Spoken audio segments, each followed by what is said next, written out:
Hello everyone, welcome to next class. In this class we start the exercise 3.1 and I am giving you these both the questions starting now. Let's start solve these questions. Hello everyone, welcome to next class. Last class में हमने introduction part पढ़ा था coordinate geometry का. आज हम exercise solve करेंगे 3.1. इस exercise के प्रॉब्लम्स आपके एग्जाम में पूछे नहीं जाते हैं, फिर भी आपको समझने के लिए इनको पढ़ना ही पड़ेगा.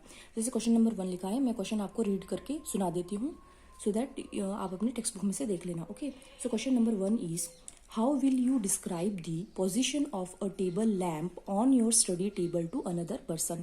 एक टेबल लैम्प है आपके स्टडी टेबल पर, तो उसको आप कैसे मेजर करोगे. जैसे कि सपोज ये एक स्टडी टेबल है, ओके, और यहाँ पे मैंने एक लैम्प रखा है, तो उसको हम कोऑर्डिनेट ज्योमेट्री में कैसे करेंगे.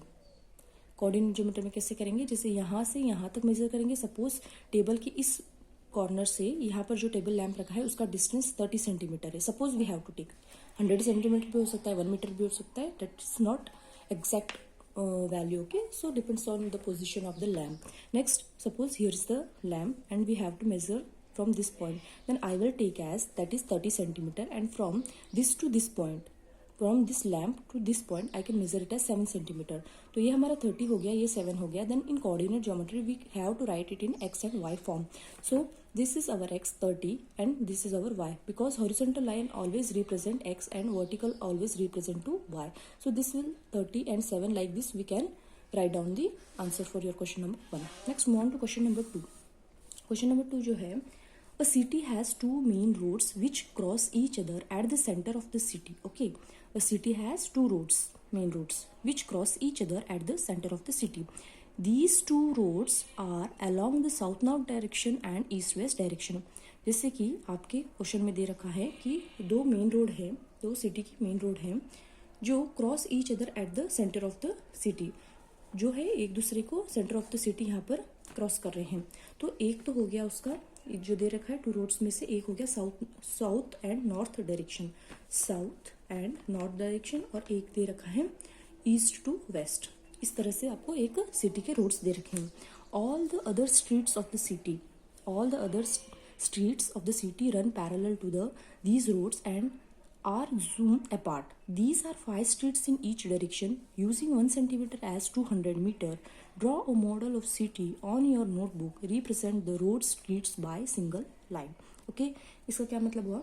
इसका मतलब हुआ कि जैसे कि आपको ये एक सिटी के दो रोड दे रखे हैं और एक रिप्रेजेंट कर रहा है साउथ नॉर्थ को और एक रिप्रेजेंट कर रहा है ईस्ट और वेस्ट को, और आगे दे रखा है उन्होंने कि 5 लाइन्स, जैसे कि ये हो गया नॉर्थ साउथ, 5 लाइन्स तो इस तरफ हैं और 5 लाइन्स ही उस तरफ है. 5 स्ट्रीट इस तरफ है, 5 स्ट्रीट उस तरफ है, और आपको बोला है जो ये वाला डिस्टेंस है ना, ये वाला डिस्टेंस, ये वाला डिस्टेंस, ये वाला आपको है ना लेना है 1 सेंटीमीटर. ये 1 सेंटीमीटर इज इक्वल टू होगा 200 मीटर के. जब आपने ग्राफ पेपर में प्लॉट करोगे तो आपको ये 1-1 सेंटीमीटर का डिस्टेंस लेना है, इस तरफ भी और इस तरफ भी, और जो वो 1 सेंटीमीटर होगा ना that will represent to 200 metre. Okay, like this you have to draw 5 streets to this side, 5 street to that side.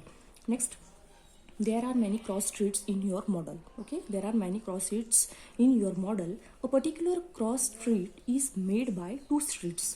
A particular cross street is made by two streets. मतलब one running in the north south direction and another is east west direction. right, मतलब जैसे कि यहाँ पर ये इस तरफ move हो रहे हैं, इस तरफ मूव हो रहे हैं, मतलब क्रॉस कर रहे हैं ना, तो एक तो आपके ईस्ट वेस्ट में जा रहा है, ईस्ट वेस्ट में, और एक जा रहा है नॉर्थ साउथ में, मतलब दो लाइन्स क्रॉस कर रहे हैं एक दूसरे को.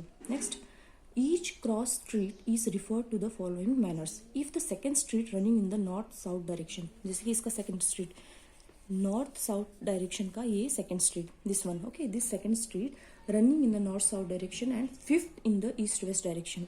ये सेकंड और ये फिफ्थ, ये कहाँ मिलेंगे, यहाँ पे. साउथ नॉर्थ का तो सेकंड वाला और जो वेस्ट ईस्ट है उसका 5 वाला, तो ये दोनों कहाँ मीट करेंगे, इधर. राइट, नेक्स्ट क्या लिखा है, direction meet at some crossing, then we will call this cross street as 2-5. तो हमारे ये एक्स एक्सिस का तो क्या हो गया 2 और वाई एक्सिस का हो गया 5. राइट, इसको इस पॉइंट को हम क्या लेंगे 2-5, क्योंकि ये एक्स एक्सिस है ना, यहाँ से तो सेकंड वाला जा रहा है और यहाँ वाई एक्सिस से 5 वाला जाए, तो 2-5 हो गया हमारा coordinate. Using this convention we have to solve some problems. Okay, so उस ये जो आपका डायग्राम है इसके बेस्ड कुछ प्रॉब्लम्स है वो हम नेक्स्ट क्लास में देखते हैं. Continue with the next class. So like this we have to draw. अब इसमें क्वेश्चन कुछ क्या पूछा है, how many cross streets can be referred to as 4-3. 4-3 कितने क्रॉस स्ट्रीट कट कर रहे हैं. जैसे कि ये 4-3 का मतलब होता है 4-3 दे रखा है, राइट. 4-3 दे कर रखा है, मतलब 4 जो स्ट्रीट होगा वो एक्स एक्सिस का होगा. तो एक्स एक्सिस तो यहाँ है, तो इसका 4th स्ट्रीट ये हो गया, मतलब ये वाला 4th स्ट्रीट. और 3 क्या होगा वाई एक्सिस का, वाई एक्सिस का ये, तो ये तो 3 वाई एक्सिस का, ये 4, तो यहाँ पे हो जाएगा मिड. तो only 1. How many cross street can be refer to as only 1. Okay. Next question है, how many cross streets can be refer to as 3-4. 3-4 का मतलब क्या हो जाएगा, 3 तो एक्स एक्सिस का हो जाएगा, 1 2 3, 3rd street of X axis, and 4 is Y street of Y axis, 4th street of Y axis. तो वाई एक्सिस का 4th स्ट्रीट ये है, एक्सिस का 3rd स्ट्रीट ये है, तो ये दोनों कहाँ मीट करेंगे, यहाँ पे. So this is only 1. Okay. इस तरह से हमें सॉल्व करना है. Continue with the next class, next problem. Thank you so much. Like, share and subscribe.